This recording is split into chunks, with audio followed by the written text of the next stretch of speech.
Olá, alunos! Olá, professores! Sejam todos muito bem-vindos a mais uma aula de Química. Eu sou a professora Cristiane Marques e agora vamos ver qual vai ser essa nossa aula de hoje. Essa é a aula 30, revisão e avaliação. Então, agora vamos para a nossa aula.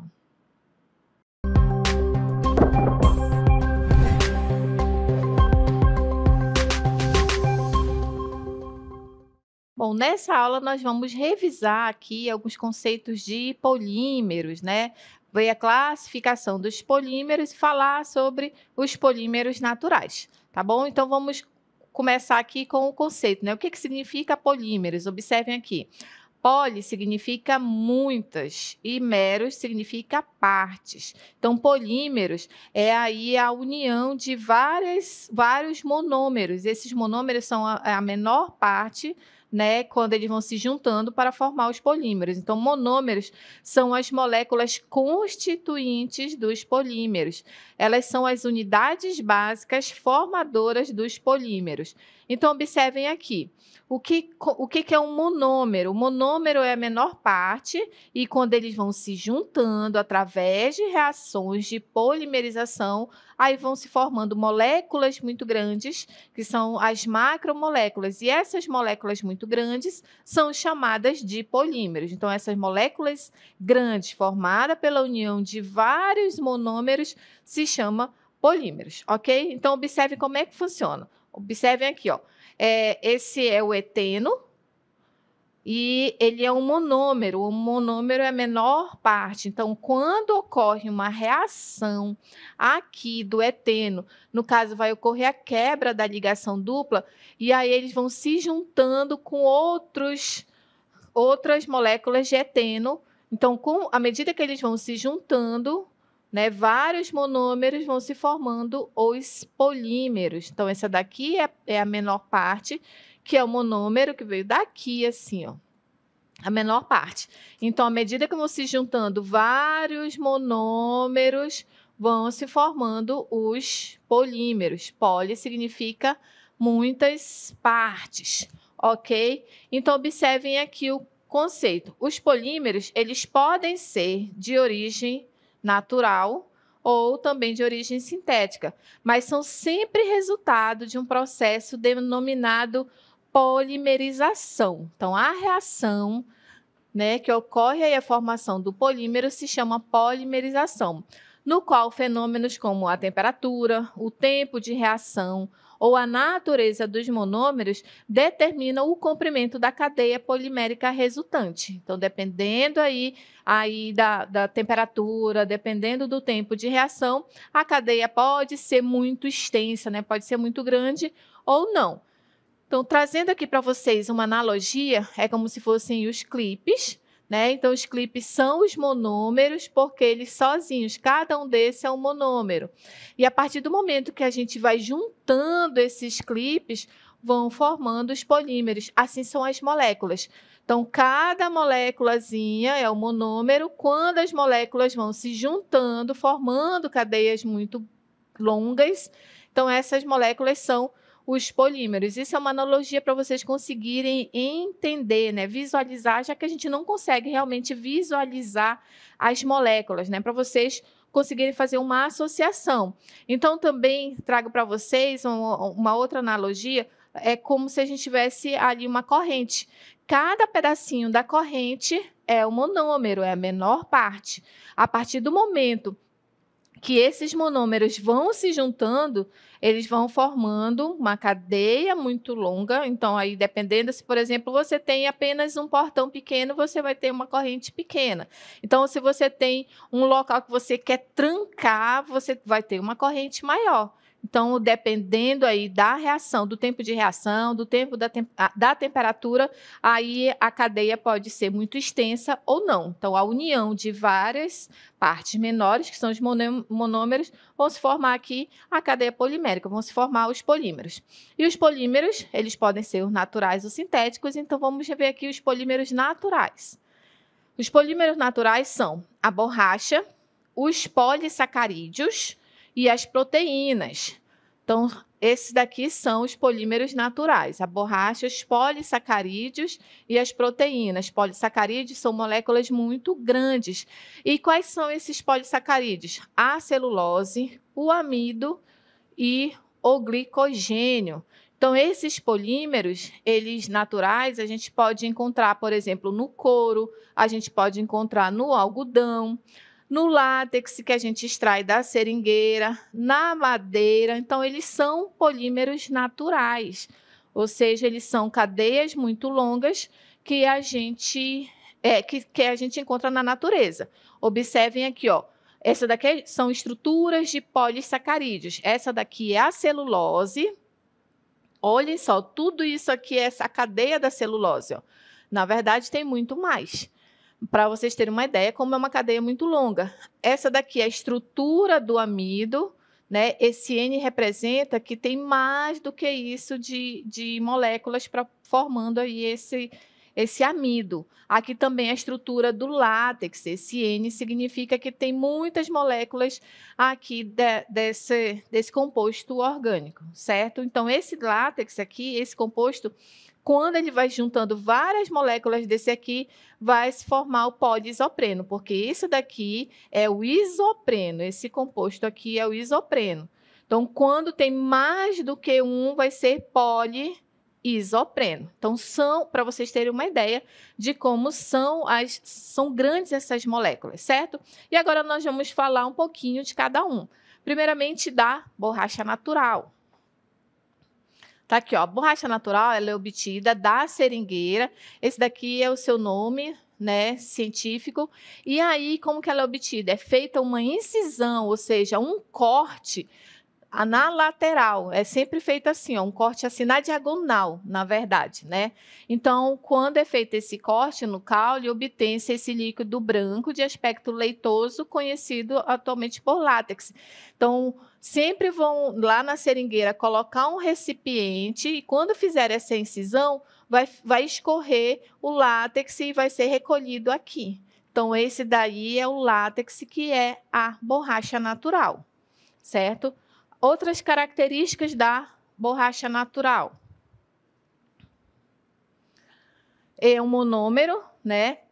O monômero, na verdade, da borracha natural se chama isopreno. A sua nomenclatura oficial é o 2-metil 1,3-butadieno, ou seja, ele é um alcadieno. Essa é a estrutura, esse é o nome do composto, esse é o isopreno. A partir do momento que a gente junta tudo isso de isopreno, muitos isoprenos, nós vamos obter o poliisopreno. E a borracha natural, ela é quebradiça em dias frios e ela é extremamente gosmenta em dias quentes. Então, do jeito que sai daqui o látex, é preciso passar por um processo, né, de tratamento aí para que ela possa ser utilizada para obter vários produtos elásticos. Então, o que foi que aconteceu para fazer todo esse processo de tratamento aí da borracha natural? Em 1838, Charles Goodyear, ele fez o processo, né, de vulcanização, e essa vulcanização ela consiste no aquecimento desse polímero com enxofre. Então, a vulcanização da borracha nada mais é do que pegar a borracha, o látex e aquecer com enxofre. Depende aí da porcentagem de 2 a 30%, vai obter um produto mais elástico ou menos elástico. Então, a qualidade do látex ele varia e depende diretamente ali da área geográfica em que tem a seringueira, do clima, do tipo de solo em que a seringueira ela é plantada. Então, tudo isso influencia também, certo? E aí a gente obtém como exemplo de polímeros de produtos a partir da borracha natural, vários produtos que a gente consegue obter em casa, né? Pneu, por exemplo, mamadeira de criança, né? O bico da mamadeira, tênis, balão, luvas de borracha. Então, isso daí são produtos que podem ser obtidos da borracha natural. Outro polímero natural é o polissacarídeo. Então, por exemplo, o amido. Polissacarídeos são moléculas muito grandes e aí, como exemplo, temos aqui o amido. E onde que ele é encontrado? Ele é encontrado em vegetais na forma de grãos, na forma de semente, né, grãos das sementes e de raízes de várias plantas como a gente encontra o amido na batata, no trigo, no arroz, no milho, na mandioca, né? Então, aquele pãozinho que a gente gosta de comer de manhã, ele tem amido, a batata tem amido. Claro, cada um com a sua quantidade diferente de amido, mas é um polímero natural. Por quê? Porque o amido é uma molécula muito grande, né? Por isso que é chamada de polímero. Então, tá aqui a estrutura do amido. Essa aqui, ó, macromolécula de amido. Macro quer dizer que é uma molécula muito grande, então ela é encontrada aqui e nesses produtos, certo? Esse é um exemplo de polímero natural polissacarídeo. Outro exemplo, a celulose. A celulose, ela pode ser encontrada tanto no algodão quanto na madeira. Olhem só a estrutura da celulose. São várias moléculas de glicose, né? Olha só as ligações entre as glicoses. Então, são várias moléculas de glicose, quando elas vão se juntando, vão formando aí um polissacarídeo muito grande, que é a celulose. Lembrando que a celulose a gente não consegue, a gente não tem a enzima no nosso estômago, por isso que a gente não pode comer nada à base de celulose. O amido a gente consegue fazer ali o processo de digestão. Celulose não, somente os animais ruminantes. E outro polissacarídeo é o glicogênio. O glicogênio ele é encontrado praticamente em todas as células dos mamíferos, principalmente no fígado e nos músculos. Então, o glicogênio é essa molécula muito grande aqui também. Então, essas moléculas muito grandes são o quê? São polímeros naturais. Por que eles são polímeros naturais? Porque eles são encontrados naturalmente. No caso aqui, o glicogênio, a gente consegue encontrar o glicogênio no nosso corpo, né? No nosso organismo.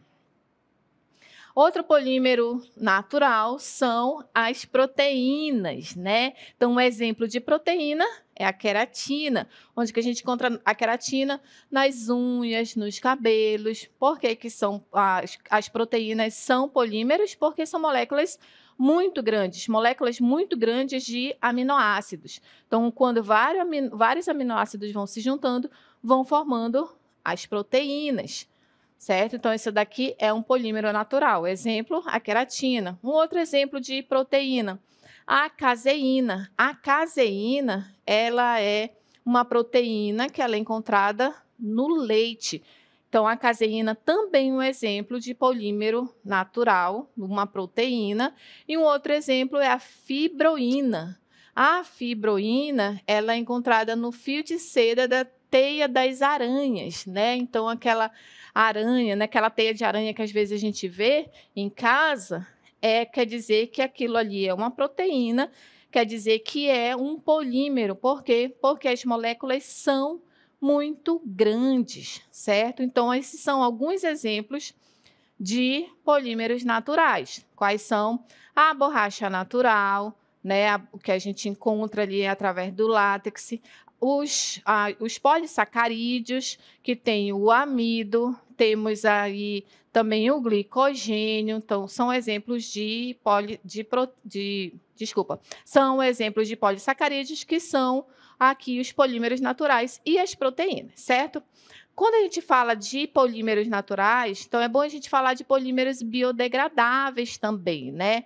Por quê? Porque os polímeros que não são naturais, eles causam muitos males ao meio ambiente, né? Então, tentando amenizar também essa situação dos polímeros que não são naturais, então a ciência começou a procurar também polímeros biodegradáveis, mas existem aqui esses biopolímeros que são biodegradáveis. Eles também são compostos que são produzidos a partir da ação de seres vivos ou fontes de energia renováveis, como, por exemplo, aqui a cana-de-açúcar, também o milho, a fécula de mandioca. Então, a partir daqui da cana-de-açúcar, do milho, a gente consegue obter polímeros biodegradáveis, ou seja, que eles não vão afetar aí o meio ambiente.